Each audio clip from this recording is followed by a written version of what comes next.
peoples were very concerned to cultivate. So this, I think, is the source of our particularly destructive relationship to the earth and our particularly alienated state of social relationships among ourselves. Only 100 years has Western humanity and civilization actually grappled with the dilemmas which these substances pose. So we're at the beginning of making an adjustment which many traditional societies made a comfortable accommodation to millennia ago. Our beginning to make an adjustment has been a rough one. Our nation has zero tolerance for casual drug use. When I was in England, I experimented with marijuana a time or two, and I didn't like it, and didn't inhale, and never tried it again. If you do drugs, you will be caught. And when you're caught, you will be punished. One of the major concerns is drug use among young people. I think marijuana can make kids space out and lose their concentration, and I think the only remedy for that is good drug education, especially aimed at young people, about what are appropriate uses of it and what aren't.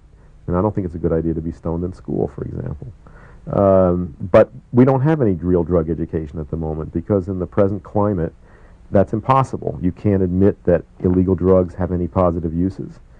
And all of the educational materials that are used in schools are designed to scare people away from that substance by exaggerating its dangers, and that doesn't work. If you tell a 15-year-old that all these terrible things are going to happen to him or her when they smoke marijuana, and they've already tried it and they know that it didn't, why should they listen to you when you tell them that crack cocaine might kill them? I wouldn't have if I was 15 and was misinformed like that.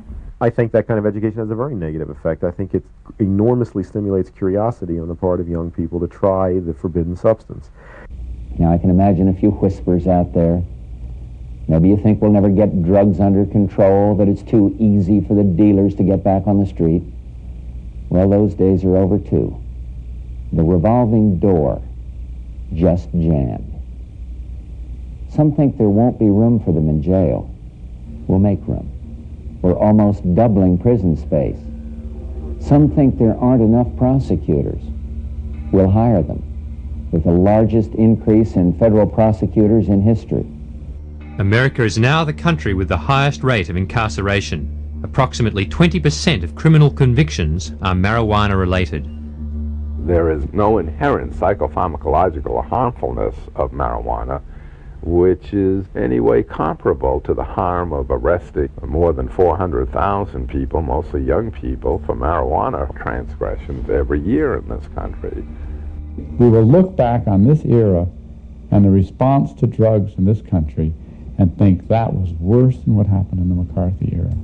It is insanity run amok, and there's not a sane voice in the federal government saying anything about it. All this vigorous prosecution of marijuana, for example, has changed a situation where people grew their own, and usually rather mild marijuana, into a situation where marijuana traffic is dominated by organized crime. The cash crop in California that is the most profitable is marijuana in California.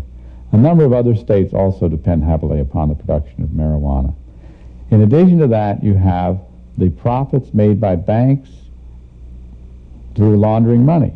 What we are doing in the war on drugs is exactly what the most successful drug kingpins like. We are, in a sense, using government money to keep the small-time opposition out of the business, to keep the prices up, and to keep the supply coming from only the most protected sources.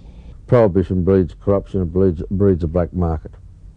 And we've seen in Australia quite a large number of police officers who have been charged in relation to the supplying of marijuana, and that's the corruption element that's inbred. Lawrence McKinney holds the patent for extracting natural THC from marijuana plants for medical use, but the war on drugs has prevented him from using his patent. The major advantages of the drug war to the Justice Department is that the RICO statutes allow them to confiscate and sell anything they can find that's connected to any person who has any large amounts of marijuana. And the result has been such amount of money, over $1 billion last year, that these drug laws are simply phenomenally profitable to the Justice Department. fighting a war on drugs is big business now. It is strictly to encourage this society of people who can't imagine themselves in another job other than fighting a war, and when they run out of wars outside of the country, then we're implementing our own military on our own people, and it's just gotten totally out of hand. Law enforcement, whether they are military or not, constantly try to take on more and more of the appearance of military, and it's a psychological tactic as much as anything else. When this happens to someone, the helicopters will come down and they'll hover and they'll direct troops, or there'll be troops traipsing in the woods near your house, and your animals will get frightened and your babies will get frightened and you'll get frightened, regardless of whether you're involved in anything illegal.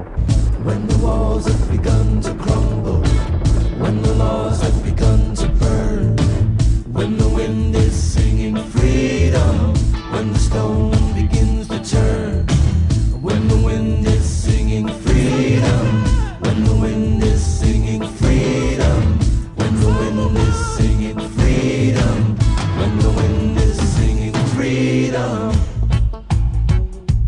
freedom, freedom,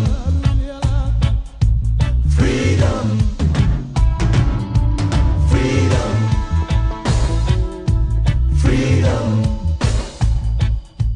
freedom. You have vast amounts of money internationally spent to force other countries to go after their marijuana. Nepal was one of the last countries in the world that had a controlled marijuana marketplace, you might say, that was well controlled by the government. Now, because of the pressure from the United States, they made it illegal. With marijuana suddenly illegal, the trafficking was taken over by criminals. And these criminal smugglers very rapidly began to discover there were things that were more valuable than marijuana to smuggle, and infected Nepal and that whole area with heroin smuggling and worse. So it shows you an example of how just with a few dollars and a little bit of pressure, the United States can take a regulated, non-harmful situation and turn it into a situation of crimes, victims, money, and extortion and death.